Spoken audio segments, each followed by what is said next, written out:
पुणे महानगरपालिकेच्या बांधकाम विकास विभाग झोन क्रमांक 3च्या वतीने वारजे आणि शिवणे भागातील अनधिकृत बांधकामांवर धडक कारवाई करण्यात आली। यामध्ये वारजे माळवाडीमधील गोकुळनगर पठारावर असलेल्या 3 अनधिकृत बांधकामांसह शिवणेमधील कुख्यात अशा सर्वे क्रमांक 97 मधील फुटिंगमध्ये असलेल्या एका बांधकामावर निष्कासन कारवाई करण्यात आली।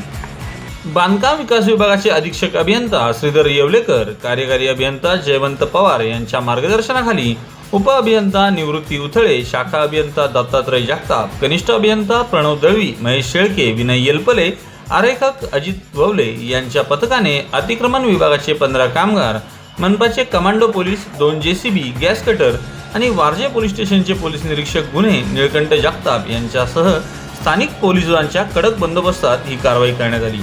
यात मोठ्या कालावधीनंतर कनिष्ठ अभियंता प्रणव दळवी यांच्या माध्यमातून गोकुळनगर पठारावर झालेली कारवाई चर्चेचा विषय ठरली आहे। तर शिवणेमधील कुख्यात अशा सर्वे क्रमांक 97 मध्ये झालेल्या अनधिकृत बांधकामांमुळे या भागाला मोठ्या पावसात पुराचा धोका असल्याच्या पार्श्वभूमीवर पालिकेकडून एका बांधकामाच्या फुटिंगवर बुलडोझर चढवून त्याला अटकाव करण्यात आला। या भागात भविष्यात मोठी पूरपरिस्थिती उद्भवू शकते, त्यामुळे वारजे शिवणे भागात कोणीही महापालिकेच्या पूर्व परवानगीशिवाय बांधकामे करू नयेत, अन्यथा निष्कासन कारवाई बरोबरच कायदेशीर कारवाई करण्यात येईल, असा कडक इशारा उप अभियंता निवृत्ती उथळे यांनी दिला आहे।